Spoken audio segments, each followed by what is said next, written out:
Pronto, né? Começou? Podemos? Então vamos lá.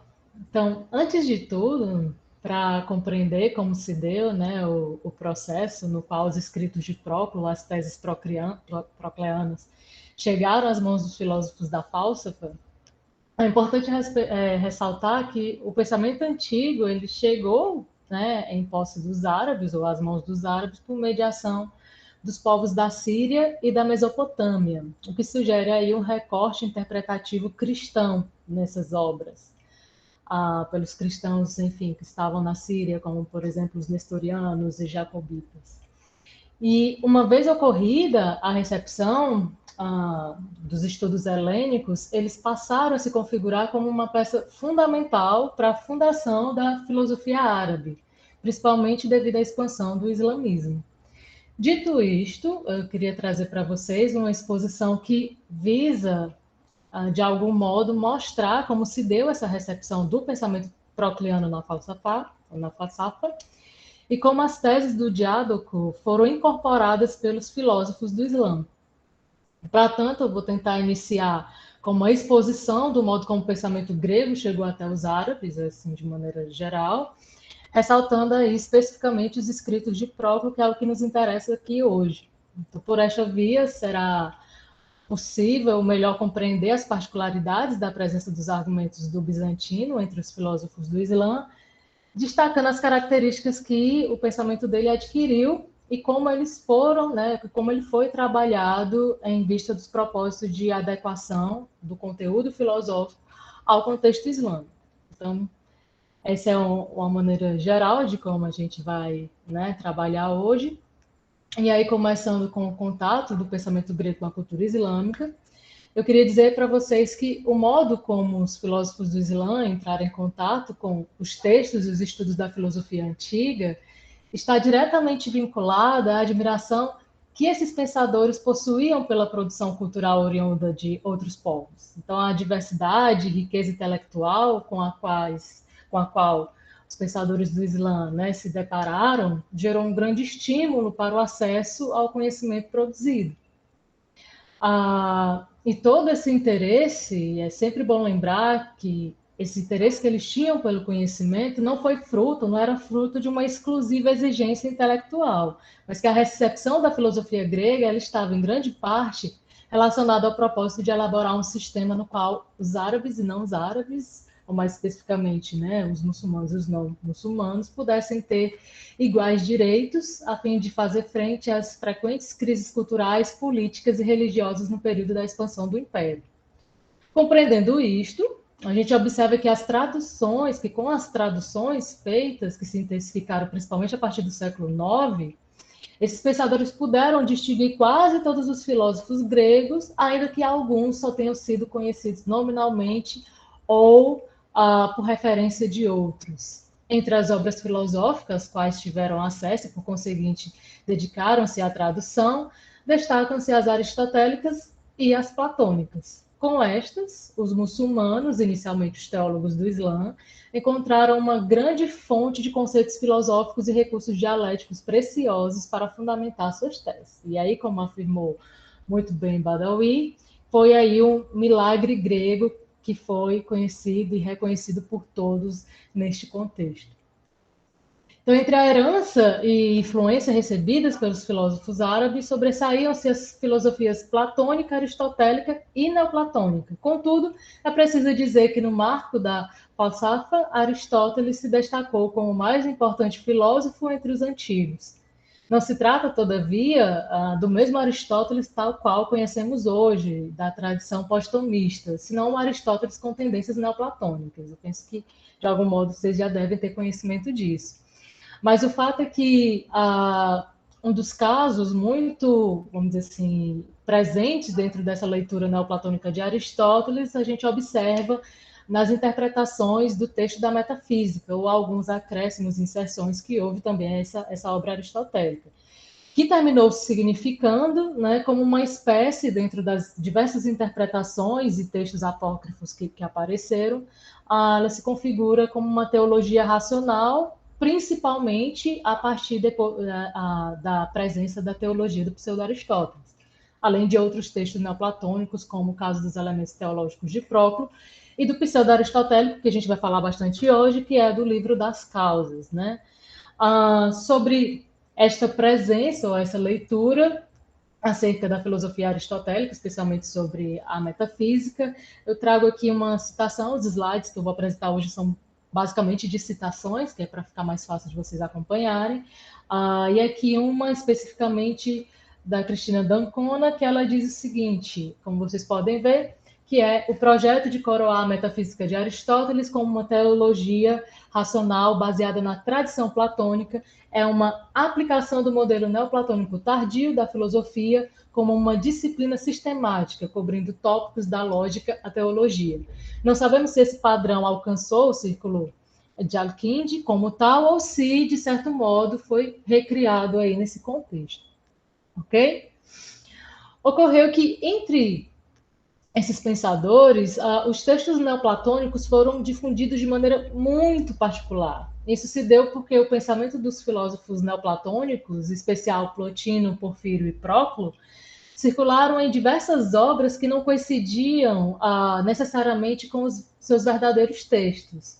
Então, esses filósofos se caracterizavam, antes de tudo, como importantes comentadores das obras de Aristóteles, o que torna evidente a razão pela qual a compreensão dos filósofos árabes sobre o primeiro mestre está em volta das exegeses de Alexandre de Afrodísia, Temistos e João Philoponos, para citar aqui alguns exemplos. Então, a grande parte, como Plotino e Porfírio e Próclo, como acabei de dizer, passaram a ser compreendidos como intérpretes do pensamento aristotélico, que a gente sabe que não é bem assim que configura a filosofia desses autores.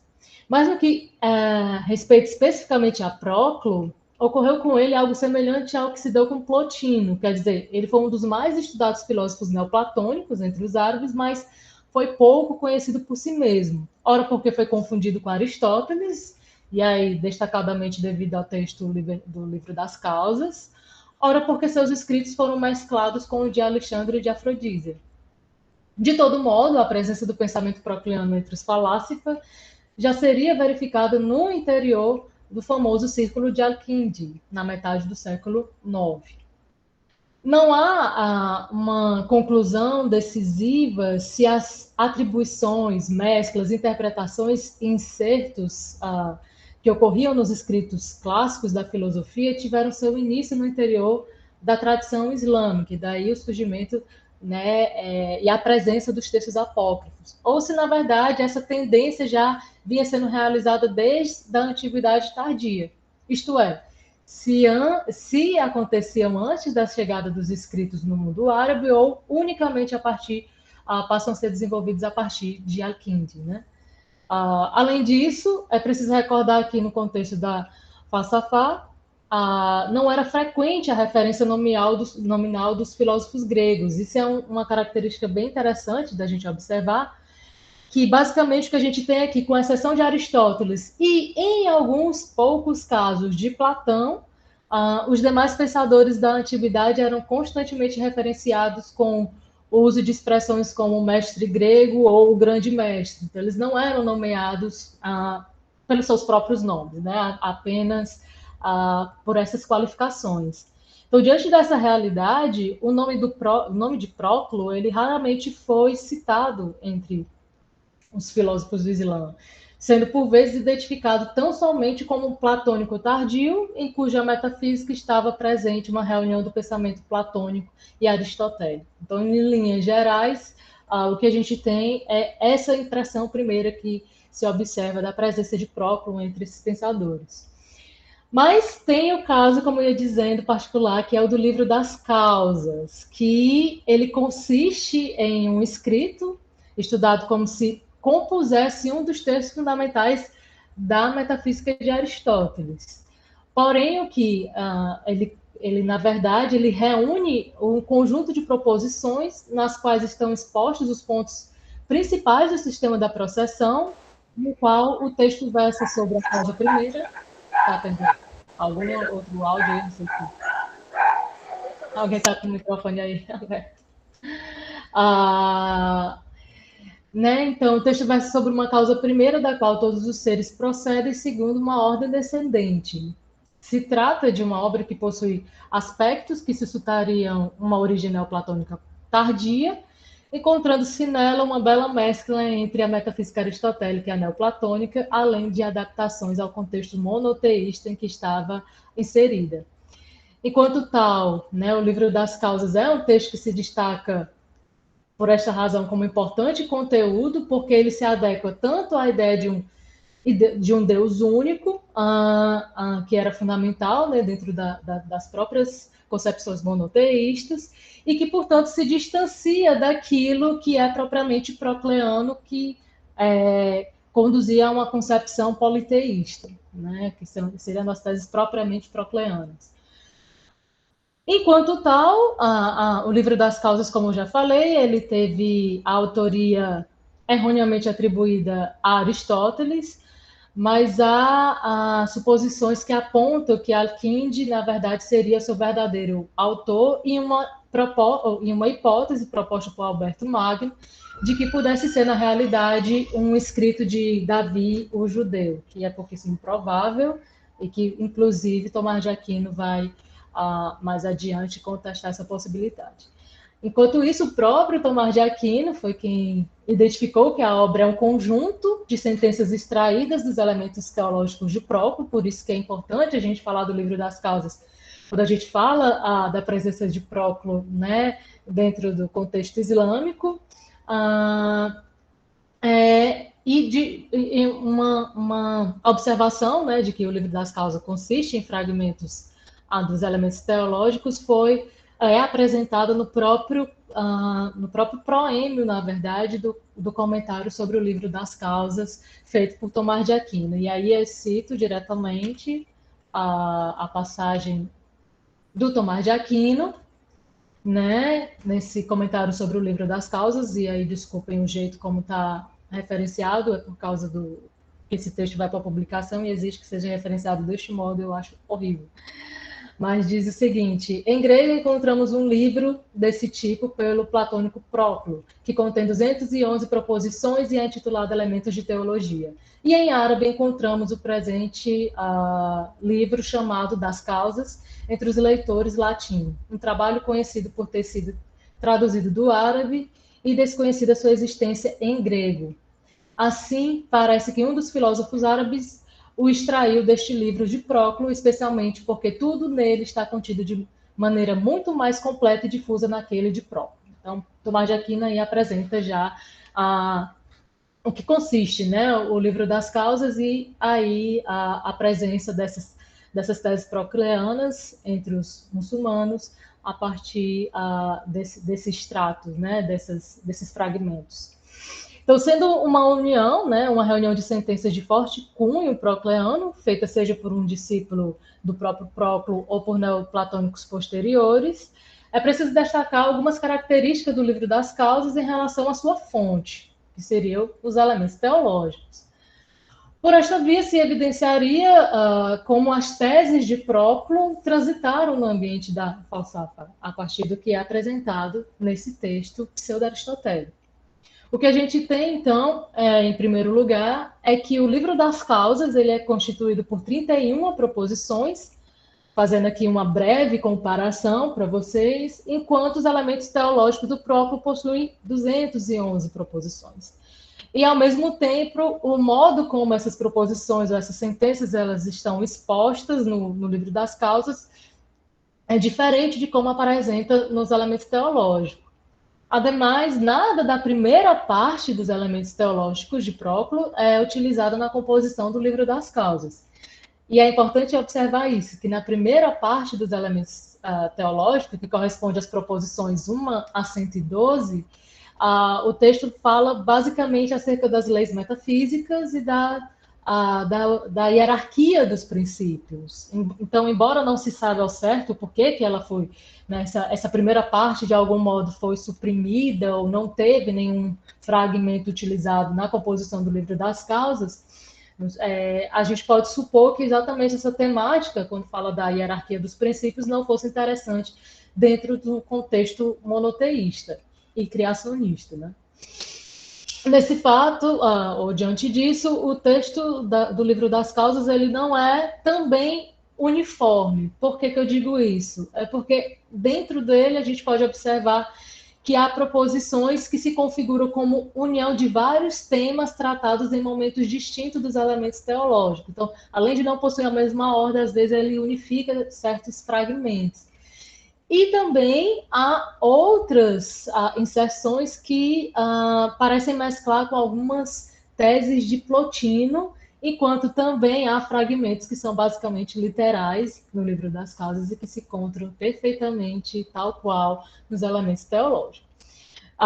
Sobre essa relação com a obra de Plotino, né, no conteúdo do livro das causas, eu trago para vocês uma citação aí da Cristina d'Ancona, que ela diz que ela esclarece, né? 14 proposições de De Causis, de 31 e 32, mostram afinidades com passagens do plotiniano arábico. Essas afinidades são bastante uniformemente presentes até a proposição 24 e 25, mas ausentes da parte final de Liber. Até a proposição 24 e 25, os ecos de plotiniana arábica reagrupam-se em torno das proposições 2 a segunda a oitava, 9, 15, 16, enfim, 24 a 25, como vocês podem ver. Quer dizer, o autor do livro das causas não só demonstra ter conhecimento do texto do Plotino árabe, e aí especialmente da teologia do pseudo-Aristóteles, como vocês devem ter conhecimento, né, que reúne fragmentos de algumas das Enéidas de Plotino, como também mescla no conteúdo com algumas ideias de Próclo. Não se pode deixar de mencionar também que existem alterações no texto original dos elementos teológicos de acordo com os interesses que se distinguem do pensamento procliano. Como exemplo, eu posso citar aqui para vocês a proposição 4 do livro das causas, que logo no início, e aí aqui também para vocês acompanharem, a gente observa aqui no texto do livro das causas tem a primeira das coisas criadas é o ser, e antes dele não existe outra coisa criada, né? Essa proposição, que possui claras modificações em relação ao conteúdo dos elementos teológicos, corresponderia, de algum modo, ao que é enunciado na proposição 138 do próprio Próclo, que diz: de todos os princípios que participam do caráter divino e são assim divinizados, o primeiro, o mais elevado, é o ser. Então, observam aí claramente que no livro das causas a gente tem uma referência à criação, né, como o ser sendo o primeiro criado, enquanto nos elementos teológicos a gente não observa essa mesma ideia de criação, mas fala desses princípios divinizados. Então a gente constata, diante disso, que o autor do livro das causas ele transforma a ideia de processão e participação da primeira realidade que procede do uno, né, que é o ser, em uma ideia de criação. E essa perspectiva criacionista ela não está de maneira alguma de acordo com as teses da metafísica procleana. Então ela foi de algum modo inserida provavelmente, e aí muito claramente, com essa necessidade de adequar-se aos interesses de uma religião criacionista e monoteísta. E aí, por isso, eu trago para vocês também essa citação. Nossa, ela ficou um pouco fora de esquadro. Eu vou lê-la completa, porque ela está um pouco diferente aí do slide. Mas diz o seguinte, e essa é uma citação do Jonathan Reagan, na tradução brasileira do livro das causas, que infelizmente está esgotada, e eu já fui tentar fazer uma reedição, mas não foi permitida, a editora ainda não liberou para uma reedição da obra. Mas essa citação que está na introdução diz o seguinte: a primeira das afirmações próprias do livro das causas e da sua fonte tem razão de ser, sem dúvida, no monoteísmo característico tanto do islamismo quanto do cristianismo. O primeiro princípio cria, ou o uno original plotiniano e procleano tornam-se o Deus criador absoluto e incondicional de todas as coisas, um Deus inteligente, todo-poderoso, que exerce uma providência universal. Em afirmar categoricamente a criação, desaparece qualquer possibilidade de pensamento em processão ou emanação, tão característica do pensamento neoplatônico, tanto de Plotino quanto de Próclo. Ao afirmar a criação, que deve ser entendida no sentido de produzir ex nihilo, por parte da causa primeira, o livro das causas se distancia, então, tanto de Plotino quanto de Próclo, porque faz do primeiro princípio o ser puro, que é a causa de todos os seres, enquanto tal de todos eles, diferente e transcendente. Fecha citação. Acerca dessa adequação ao contexto, a gente ressalta aqui também a atribuição do livro das causas a Aristóteles, que não é por acaso, ou simplesmente devido a um desconhecimento, seja da estrutura ou das características da escrita aristotélica, ou mesmo das características e estrutura da filosofia neoplatônica. Essa atribuição do livro das causas a Aristóteles, né, como se ele fosse de autoria aristotélica, é também o resultado de uma tentativa de conciliar filosofia e religião, compreendendo a filosofia como algo que pode dar suporte racional a uma doutrina religiosa. Essa é uma tendência, a tendência de neoplatonizar Aristóteles, seja mesclando suas teses com a do pensamento neoplatônico, ou mesmo, como é este caso, atribuindo uma autoria aristotélica a textos de matriz neoplatônica, era muito frequente dentro do contexto da filosofia no Islã. Isso se deve, em grande parte, a uma tentativa de conciliar o conteúdo filosófico e a religião islâmica, pois busca realizar uma articulação entre os pensamentos de Platão e Aristóteles, sendo que Platão é compreendido como o divino, né, um pensador assim, que seria mais vinculado a uma concepção religiosa, uma interpretação religiosa, enquanto Aristóteles a uma vertente mais racional, ou o sábio. Né? Então, discorrendo especificamente quanto a esta atribuição de Aristóteles como autor do livro das causas, a gente observa aí duas justificativas principais. A primeira diz respeito ao fato de Aristóteles ter sido compreendido como a razão personificada, então tudo aquilo que tivesse de acordo com as diretrizes do Estagirita estaria conforme a razão mesma, né? Esse seria um dos motivos. E a segunda pode ser explicada como o desejo de encontrar uma teologia que completasse o que é exposto por Aristóteles na metafísica, particularmente no livro Lambda, que é marcado, né, pela relação de dependência das coisas sensíveis com uma causa ulterior. Então, essa atribuição do livro das causas a Aristóteles teria aí essas duas justificativas que podem ser apresentadas neste momento. Mas, de todo modo, a gente poderia perguntar por que entendendo sempre Platão e Aristóteles como os grandes nomes do pensamento grego, por que algo semelhante, um movimento semelhante de atribuição não foi feito também com Platão? Quer dizer, por que na tentativa de uma fundamentação filosófica da religião não se pode encontrar nas obras platônicas um suporte equivalentemente forte?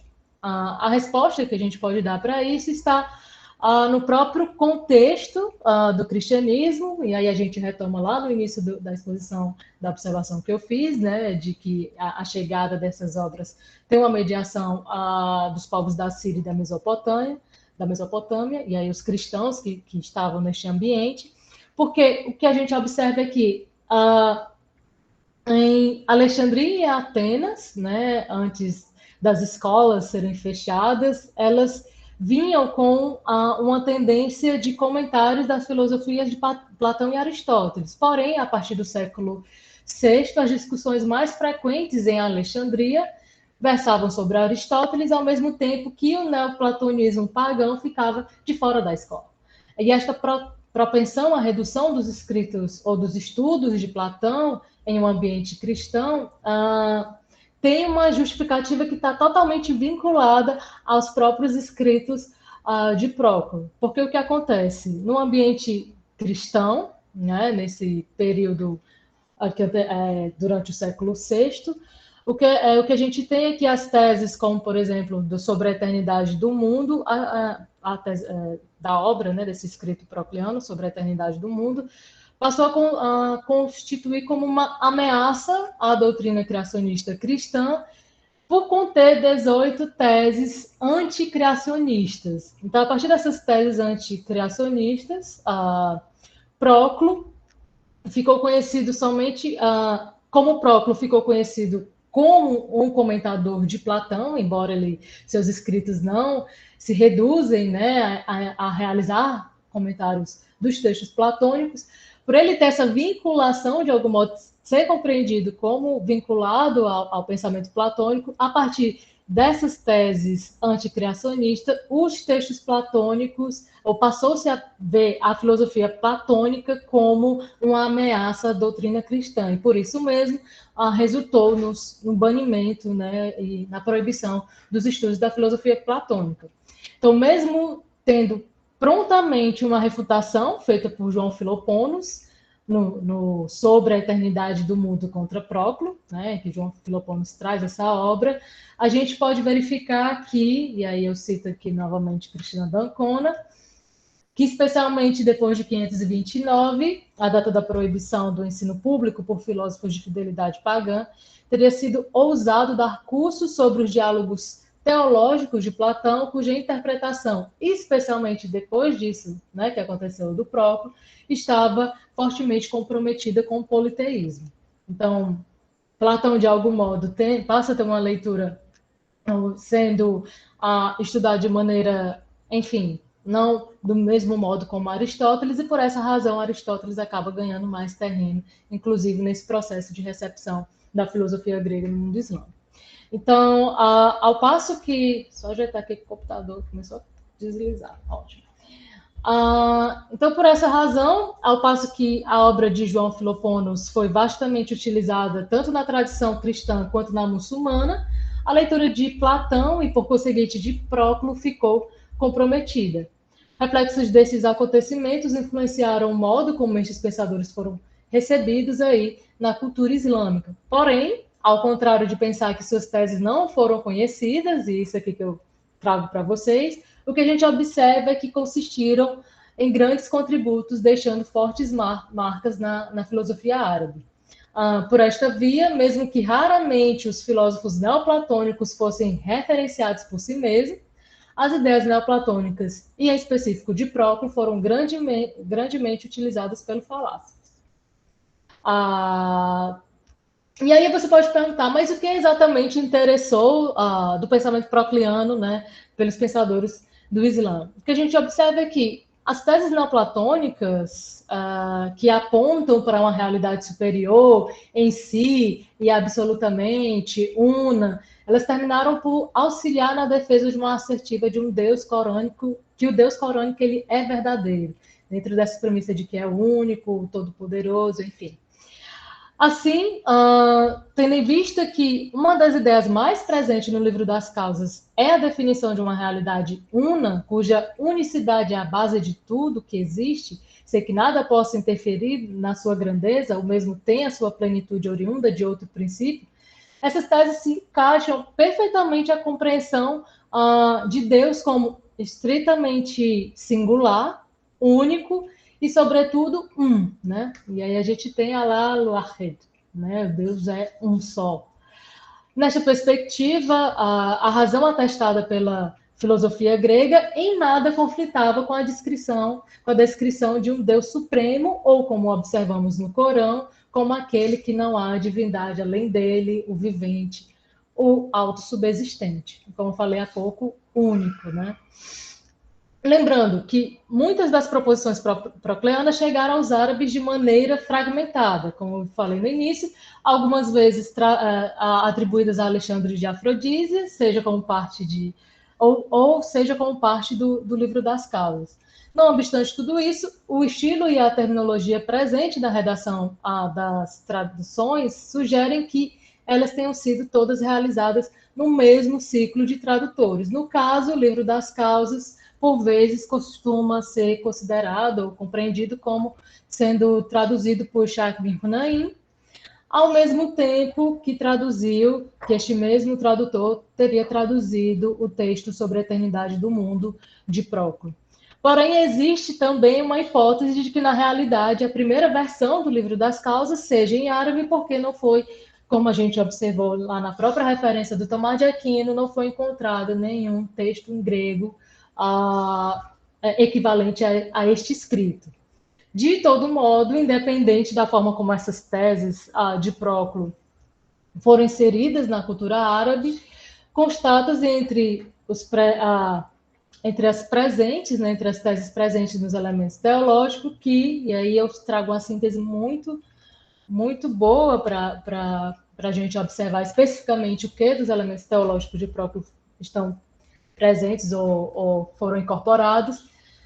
Essa citação aí de Enders, que diz, né, as 22 proposições existentes na tradução árabe versam sobre as propriedades das formas imateriais, e aí nos elementos teológicos, as proposições 15 e 17, a relação do um e dos múltiplos, a eternidade e tempo, ser, formas e o todo, causas imóveis e móveis, potência perfeita e imperfeita, agentes corpóreos e incorpóreos, a transcendência e imanência das causas separadas e a hierarquia das inteligências. Então, basicamente, o que a gente observa são dos elementos teológicos de Próclo, esses fragmentos ou essas proposições foram as que, de fato, evidentemente, a gente pode encontrar aí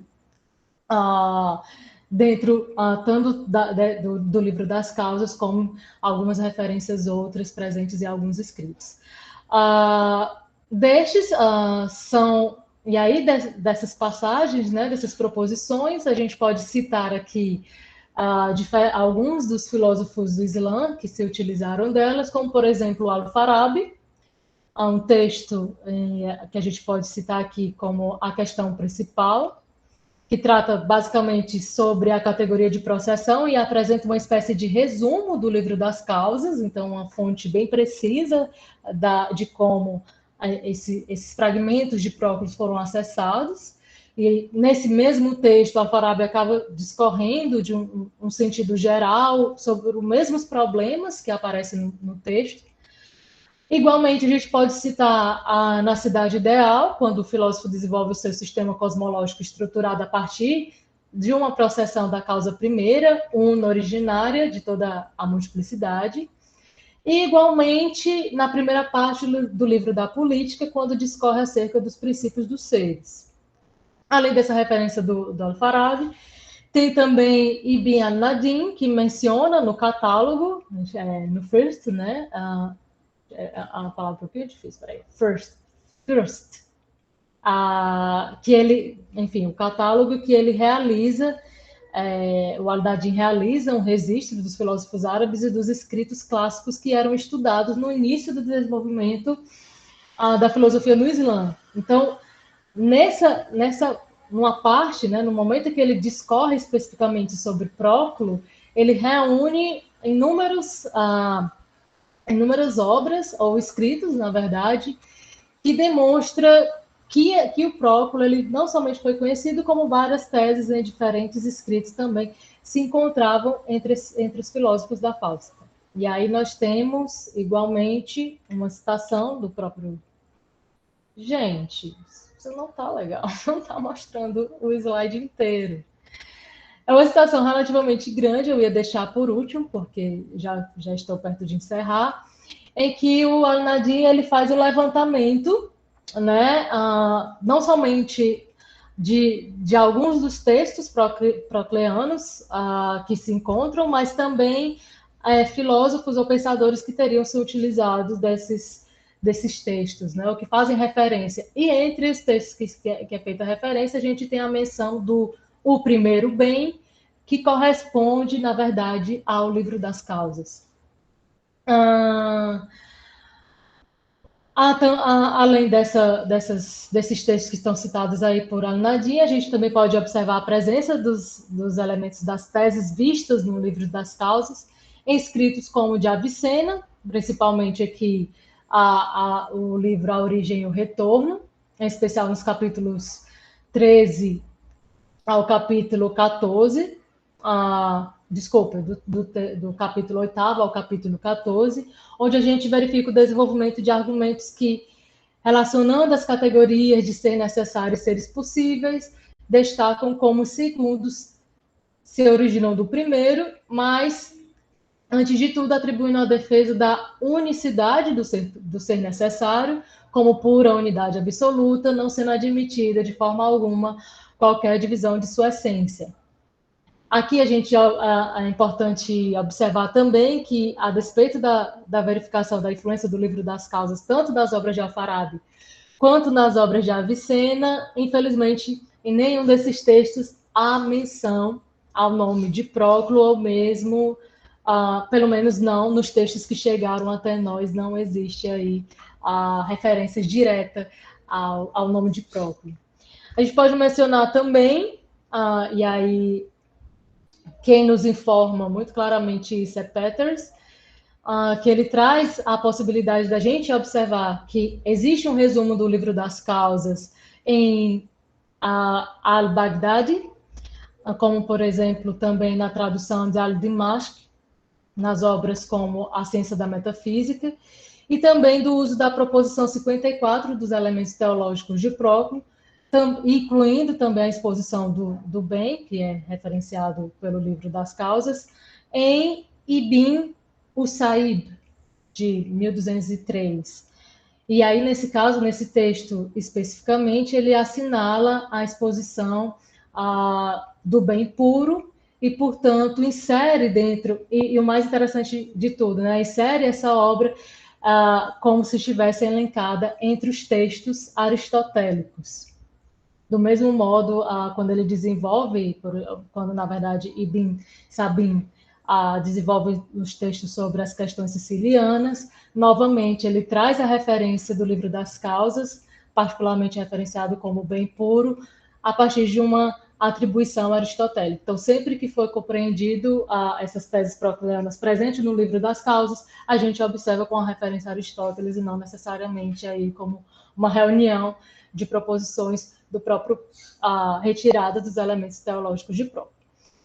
Diante disso tudo, a gente observa que, ao falar das teses procleanas durante o medievo islâmico, não é possível, de modo algum, a gente deixar de considerar o texto do Livro das Causas, porque quando esse texto ele é escrito, ele dá um outro sentido àquele sistema enológico, né, apresentado, defendido por Próclo, um sentido criacionista que é perfeitamente aceitável dentro de um contexto monoteísta, que é no qual ele se desenvolve. Além disso, ao otorgar a autoria da obra a Aristóteles, como eu venho dizendo, o autor do Livro das Causas potencializou ainda mais a inserção das proposições procleanas na filosofia árabe pela própria figura e aceitação de Aristóteles dentro desse contexto. Por fim, aí eu encerro, a gente pode observar que, mediante, principalmente ou destacadamente, o Livro das Causas, os argumentos procleanos presentes nos elementos teológicos passam a se configurar como um forte contributo para uma interpretação monoteísta e criacionista da filosofia aristotélica neoplatonizada dentro do contexto árabe. Deste modo, o Livro das Causas terminou por traduzir-se em um suporte para que os filósofos do Islã desenvolvessem suas reflexões, sem que sugerisse um conflito direto entre fé e razão. A razão aí simbolizada, né, dentro da própria figura aristotélica e da filosofia grega como um todo. Em vista disto, a despeito do possível desconhecimento nominal do Próclo, a gente observa que o conteúdo da filosofia procleana que se apresenta, né, ela está ali sendo ela está presente em meio dos vários escritos do pensamento dos pensadores do Islã, demonstrando que, de algum modo, os filósofos desse contexto se interessaram muito mais pela filosofia de Próclo do que eles mesmos puderam perceber diante da própria forma como essas proposições, essas teses procleanas chegaram às suas mãos. E assim eu encerro e agradeço e sinto muito porque a, a citação não foi por completo aí, mas ficou aberta a perguntas. Muito obrigada. Obrigada, Galileia. Nós que agradecemos. A gente abre, então, agora para perguntas. Se alguém quiser colocar perguntas no site, no chat, pode apresentar as perguntas no chat. Se alguém quiser fazer pessoalmente, né, ao vivo e a cores, as perguntas, a gente pede a gentileza que depois nos mande uma autorização de uso de imagem para o e-mail do NUR, tá?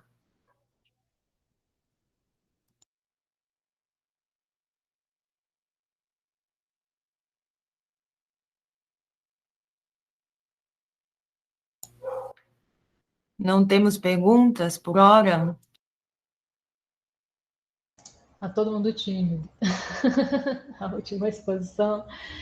Mas sinto muito realmente por não ter aparecido as citações por completo. Aquela específica do Al-Nadim é muito esclarecedora dos vários momentos e até mesmo dos tipos de fragmentos que foram utilizados de Proclo. Mas enfim, eu posso passar para você depois os slides, se for o caso, para encaminhar para as pessoas. Eu acho que seria interessante, né, se você pudesse passar os slides para a gente repassar. Bom, se não temos nenhuma pergunta, então pergunto eu, né? Galileia, você acha que o Liber de Causes, ou, né, o livro do Puro Bem, ele foi fundamental para que o Alfarabi escrevesse a compatibilização entre as filosofias de Platão e Aristóteles? É muito, eu diria mais a teologia estaria mais apropriada para esse propósito. Mas eu não descarto a possibilidade de exatamente o livro das causas também ter aí sua contribuição. Porém, ele faz referência à própria teologia, no caso.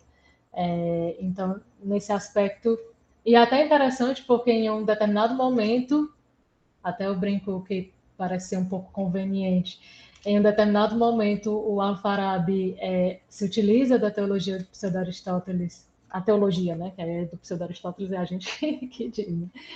Da teologia atribuída a Aristóteles, afirmando que de fato a gente pode falar de que Aristóteles e Platão eles não conflitavam verdadeiramente, aí na Concórdia a gente observa isso, mas em uma outra obra, quando ele faz, que é um comentário a Aristóteles, ele já questiona o fato da teologia ser aristotélica de verdade. Então, muito conveniente que na hora de falar de uma concórdia ele aceite diretamente a teologia como obra aristotélica, e em um outro momento, quando ele defende as teses aristotélicas, ele não descarta, ele questiona essa possibilidade de ter essa atribuição verdadeira.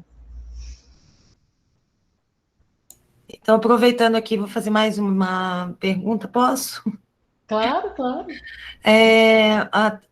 Eu vi a parte que você colocou da questão das inteligências, né? E aí eu fiquei pensando, qual o papel desse material né, do Liber de Causes na construção da teoria medieval das inteligências, né? Da teoria árabe medieval das inteligências, tal como ela foi feita, né, esse casamento aí entre um suposto primeiro motor aristotélico, né, e um modelo de esferas, e uma teoria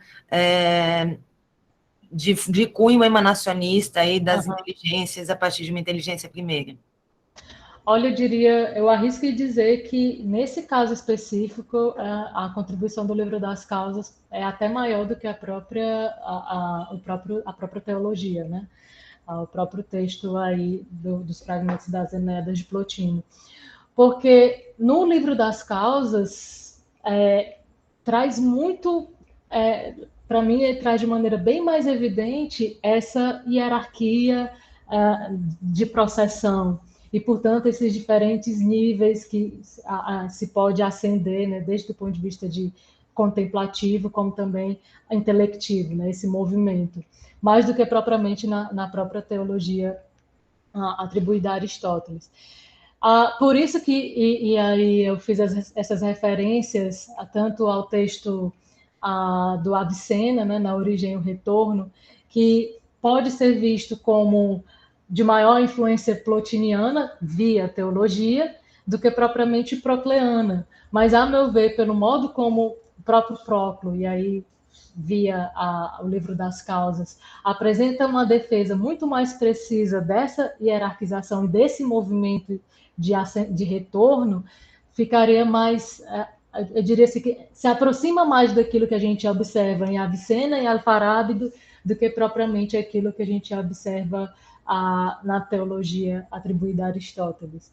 Porque ao passo que na teologia há uma ênfase muito grande à dimensão do uno, né, o ponto central, né, a essa via contemplativa do uno, no livro das causas a gente vê todo um processo hierárquico, então está mais, vamos dizer assim, mais clara, por exemplo, esse modo de observar a partir das inteligências que nos levam ao conhecimento e ao alcance dessa realidade primeiro. Então, o livro das causas, e aí eu deixo eu coloco o meu na reta, né? De arrisco dizer que nesse aspecto específico a influência é maior do livro das causas do que propriamente da própria teologia, que é a mais referenciada quando a gente fala de um neoplatonismo no Islã, né? Essa leitura neoplatônica no Islã. Obrigada. Mais questões? O pessoal ficou, parece, meio perdido aí. É um estudo bem específico, né? Eu não sei, porque muito, vamos dizer assim, é bem específico, a gente está pegando bem Proclo dentro do contexto do Islã, né? Então, vamos dizer assim, mais, como é que eu posso dizer, menos problematizado se eu pegasse outras questões que iam para uma linha mais interpretativa dos textos, né? Aí talvez gere menos inquietação nesse aspecto. Mas, enfim, deu para entender, ficou clara a exposição, deu para pegar o fio argumentativo da própria, por exemplo, necessidade de entendimento do próprio livro das causas dentro dessa observação da presença de próprio no mundo árabe. É uma pergunta que eu deixo para vocês, que qualquer coisa a gente esclarece. Eu tenho um lamento muito forte, que é o livro das causas basicamente a gente não consegue acessar. Muita gente me pede a tradução, né, que o professor Jean Terrigan fez, que basicamente a gente não encontra, e a editora não liberou ainda uma reedição. A gente estava planejando de uma possibilidade de fazer pegar a tradução, né, fazer uma outra revisão, inserir uns comentários, mas parece que não é tão fácil assim essa liberação. Como esse texto também não tem PDF, é até complicado passar para as pessoas, mas é um texto muito, muito importante para a gente entender essa presença das leituras neoplatônicas, né, no mundo árabe. Isso é um problema, né? Quando as editoras seguram para não fazer segunda edição, é um problema sério. Elas acham que elas não vão ganhar dinheiro com isso, então não investem no livro, só que, na verdade, existe um público que realmente está precisando, né, daquilo. Então, ainda que seja um público restrito. Mas é complicado isso.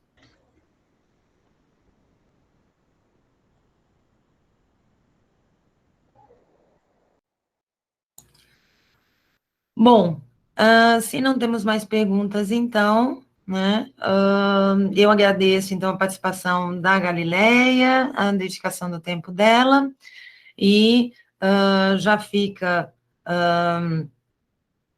aberto aí para qualquer outra futura participação, então, aqui também nos seminários, porque a gente não pretende, né, terminar então, já, né, esse ciclo, talvez a gente pegue um pouquinho mais leve no semestre que vem, não a cada 15 dias, mas, né, talvez um por mês, uma coisa assim. Então, já fica o convite também para ela nos ajudar aí, eventualmente, quem sabe, né, fazer uma apresentação aí do trabalho dela sobre a política, né, do Alfarabi, né, a questão da cidade ideal, etc. Então, acho que já fica, então, um convite aí, eventualmente, para uma outra oportunidade, né? Eu agradeço a todos também, então, vou encerrando a gravação, e se houver mais perguntas, vocês podem, fiquem à vontade, podem fazer. De qualquer modo, boa noite a todos. Olha, temos vários elogios aqui, vários agradecimentos aqui no chat, mas perguntas no momento não temos. Então, de qualquer modo, boa noite a todos. Muito obrigada pela participação. Agradeço.